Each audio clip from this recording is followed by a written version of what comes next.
ازيكم يا حلوين؟ عاملين ايه؟ ان شاء الله تكونوا بخير. النهارده بقى هنعمل لكم حته وصفه حلوه جدا ومغذيه وفيها فوائد كتير جدا ومش واخده حقها. يلا في 5 دقايق. يلا انا يا جماعه بعمل الفيديو على مرتين عشان خاطر لسه ما عنديش اشتراكات كتير، بس ان شاء الله اول ما يبقى عندي اشتراكات كتير هعمل فيديو طويل ان شاء الله. يلا بسم الله. نحط توم. تمام، يا دوب بس ايه ريحه التوم تطلع. تمام اهو ريحته طلعت ويا دوب اصفر، بس نحط بقى الفلفل. بسم الله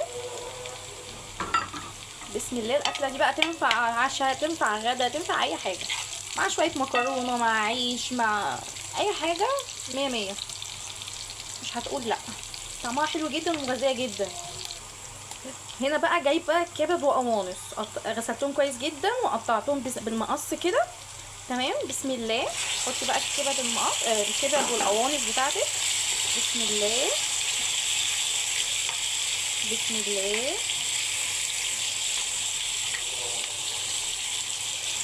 الكبد والقوانص مغذيه جدا جدا جدا، طعمها حلو يا جماعه. انا مش عارفه ليه مش واخده حقها ومعظم الناس مش بتحبها ليه، والله حلوه جدا. بسم الله. ودي كبده اسكندراني، يعني انا عاملاها طريقه كبده الاسكندرانيه. بسم الله بسم الله. تتشوح تشويحه حلوه كده. نحط بقى التوابل بتاعتنا الحلوه. ملح. بسم الله. ملح. فلفل اسمر، بحط عليها فلفل اسمر وكمون. الكمون ده بقى في الاكل فوائده رهيبه، لان هو ما بيعملش حرقان في المعده وخطير صراحه. بسم الله.